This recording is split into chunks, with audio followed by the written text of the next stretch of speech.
नमस्कार. प्रभू रामाच्या चरणी सादर वंदन करून पुढच्या श्लोकांच्याकडे वळूया. रामरक्षा स्तोत्रामधल्या 22, 23 आणि 24 या तीनही श्लोकात श्रीरामांच्या विविध नामांचा जप करणाऱ्या श्रद्धावान भक्ताला अश्वमेध यज्ञापेक्षा सुद्धा अधिक पुण्याचा लाभ होईल असं आश्वासन प्रत्यक्ष शंकर बुधकौशिक ऋषींच्या माध्यमातून देतात आहेत. रामरक्षा शिव पार्वती यांच्यामधला हा संवाद आहे. शिव पार्वतीला सांगतात आहे. श्लोक बघूया. रामो दाशरथी शूरो लक्ष्मणानुचरो बली काकुत्स्थ पुरुष पूर्ण कौसल्येयो रघुत्तमः वेदांत वेद्यो यज्ञेश पुराण पुरुषोत्तमः जानकी वल्लभ श्रीमान प्रमेय पराक्रमः इत्येतानि जपन् नित्यं मद्भक्त श्रद्धयान्वितः अश्वमेधादिकं पुण्यं संप्राप्नोति न संशयः. असे हे श्लोक आहेत. याचा अर्थ असा आहे की श्रीरामांच्या या अशा विविध नावांचा जो जप करतो त्याला अश्वमेध यज्ञाहून अधिक पुण्याची प्राप्ती होते, यात काहीही संशय नाही. या 3 श्लोकांच्या मध्ये रामाची अमृतमधुर नावं आणि विशेषणं आलेली आहेत. ती क्रमाने बघूया. रामो म्हणजे राम, सगळ्यांना रमवणारा आहे तो राम, जो आनंद सिंधू सुखरासी असं म्हटलंय. या अवघ्या जगाचा जो संपूर्ण आनंद आहे तो आनंद सिंधू, तो आनंद घन राम आहे. हृदयामध्ये मी रामू असता सर्व सुखाचा आरामू असं माऊली म्हणतात. दाशरथी म्हणजे दशरथाचा पुत्र, शूरो म्हणजे अत्यंत शूर, लक्ष्मणानुचरो म्हणजे लक्ष्मण ज्याचा अनुचर आहे, अनुसरण करणारा आहे, मागे येणारा आहे असा राम. बली म्हणजे बलवान, बलशाली. काकुत्स्थ रामाच्या वंशात पूर्वी ककुत्स्थ नावाचा महान राजा होऊन गेला. त्याच्या नावावरून पुढे या वंशात जन्माला येणाऱ्या वंशजांना काकुत्स्थ हे नाव पडलंय. सूर्यवंश, इक्ष्वाकू वंश, ककुत्स्थ वंश आणि रघुवंश अशी रामाच्या वंशाची ही नावं आहेत. पुरुषः म्हणजे प्रकृतीचा स्वामी. गीतेमध्ये पुरुषः सपरः आणि पुरुषम शाश्वतम असा अनेक ठिकाणी भगवंताचा पुरुष असा उल्लेख आलेला आहे. पुराण पुरुष, आदिपुरुष असा राम आहे. पूर्ण राम हेच पूर्ण ब्रह्म आहे. कौसल्येयो म्हणजे कौसल्येचा पुत्र. रघुत्तम म्हणजे रघुकुळामधला श्रेष्ठ उत्तम असा राम आहे. हे शब्द पूर्वी आलेले आहेत. वेदांत वेद्यो म्हणजे वेद आणि उपनिषद यांच्याद्वारे जो जाणला जातो, जाणण्याचा प्रयत्न केला जातो असा राम. आणि जो वेदांचा आणि उपनिषदांचा जाणण्याचा अंतिम विषय आहे असा राम, असा वेदांत वेद्य राम आहे. सगळे वेद, दर्शन, उपनिषद, शास्त्र अंती परमतत्व जाणण्याचा प्रयत्न वेगवेगळ्या मार्गांनी करत असतात. यज्ञेश तो यज्ञाचा स्वामी आहे. यज्ञो यज्ञपती यज्वा यज्ञांगो यज्ञवाहनः असं विष्णू सहस्रनामात म्हटलंय. पुराण पुरुषोत्तमः राम हा सनातन, आदी, पुराण असा सर्वश्रेष्ठ पुरुषोत्तम आहे. रामाला मर्यादा पुरुषोत्तम म्हणतात. सगळ्या मानवी सद्गुणांची, मानवी आदर्शांची कमाल मर्यादा रामचरित्रामध्ये दिसते. जानकी वल्लभ म्हणजे जानकीचा वल्लभ म्हणजे पती असा आहे राम. रामरक्षेमध्ये रामाची सीतापती, सीताराम, जानकी वल्लभ अशी नावं सीतेच्या नावाला जोडून आलेली आहेत पहा. प्रकृती आणि पुरुष, शिव आणि शक्ती यांचं हे असं ऐक्य आहे. सीतेचं चरित्र इतकं महान आहे की वाल्मिकींनी रामायणाला सीताचरित असं दुसरं नाव दिलं आहे. पत्नीसह पतीचा उल्लेख गौरवाचा कसा असतो ते यातून दिसतं. सीताराम, सियाराम, सीतावर, सीतापती, सीतावल्लभ, जानकीनाथ, जानकी जीवन, जानकी वल्लभ अशी कितीतरी नावं रामांची सीतेच्या नावासह आहेत.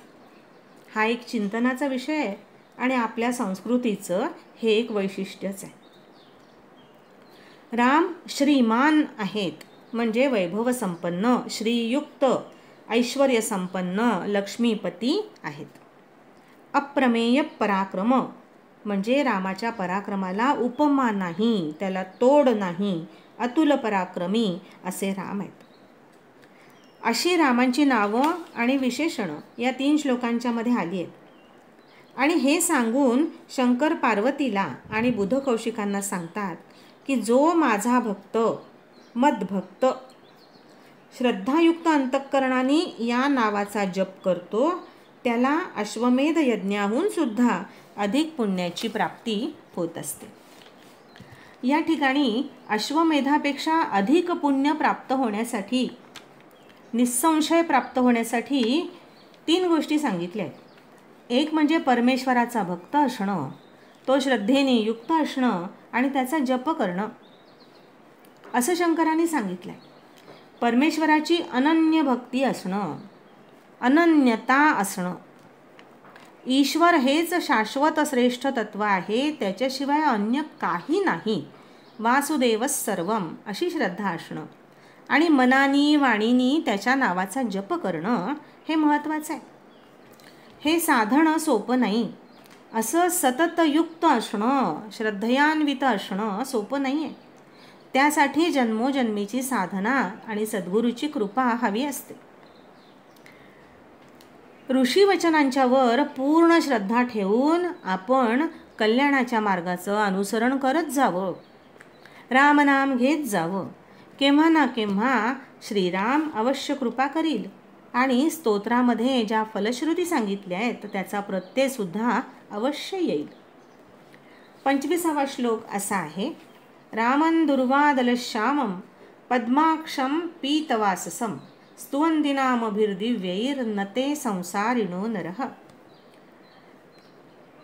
दुर्वादलाप्रमाणे श्यामवर्ण असणारा, कमळाप्रमाणे नेत्र असणारा, पीतांबर धारण करणारा अशा श्रीरामाची दिव्य नावांनी जे स्तुती करतात असे भक्त संसारात राहून सुद्धा जीवनमुक्त असतात, असा या श्लोकाचा अर्थ आहे. श्रीरामाच्या श्यामल वर्णाला या ठिकाणी दुर्वादलांची उपमा दिली आहे. पीतांबरधारी आणि कमल नेत्र असं श्रीरामाचं मनोहर रूप आहे. अशा रामांची जे अनेक नामांनी स्तुती करत असतात त्यांची योग्यता सर्वसामान्य माणसांच्या पेक्षा थोर असते. नामस्मरणाच्या प्रभावाने संसारी जीवाच्या अवस्थेकडून शिवतत्वाकडे ते वाटचाल करायला लागतात.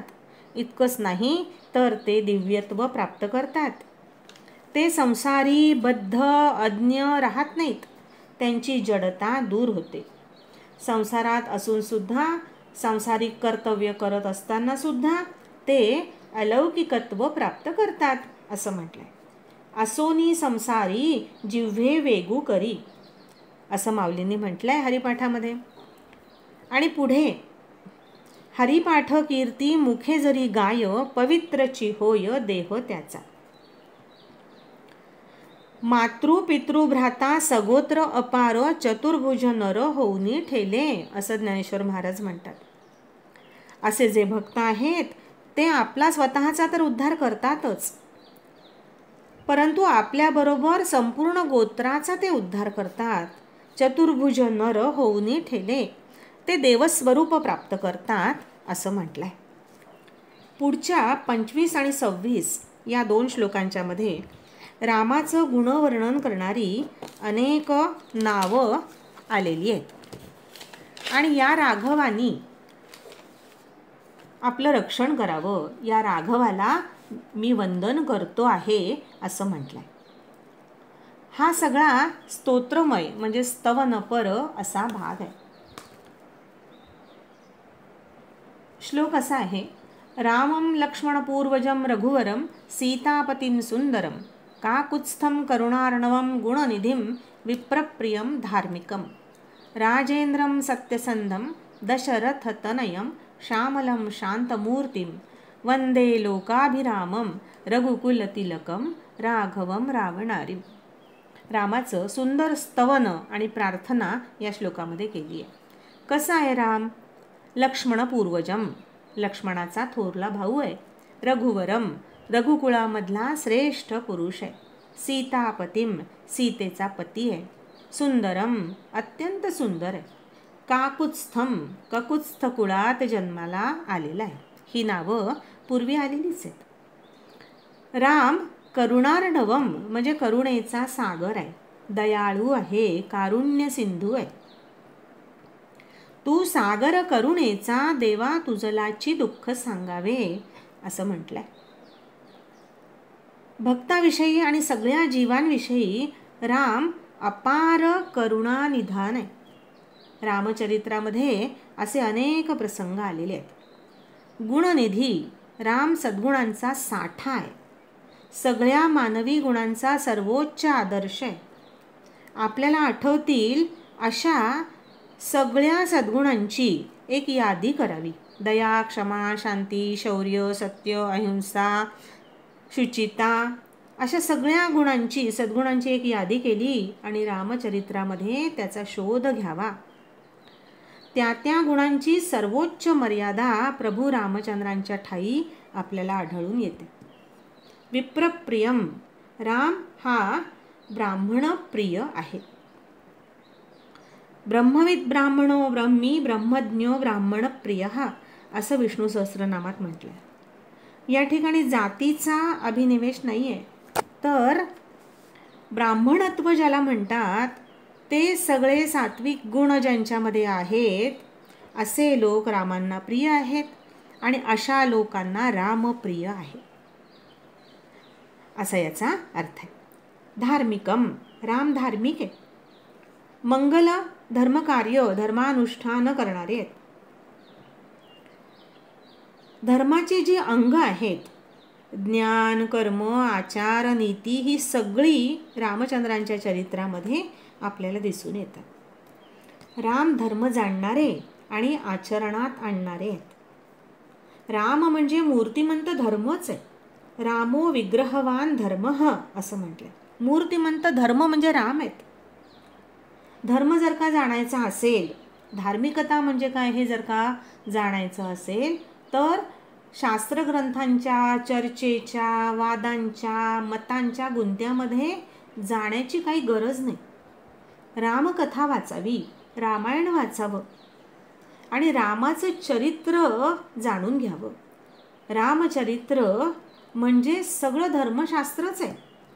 मूर्तिमंत धर्म रामाचं रूप आहे. असे राम धार्मिक आहेत. राजेंद्रम, राम राजाधिराज आहे.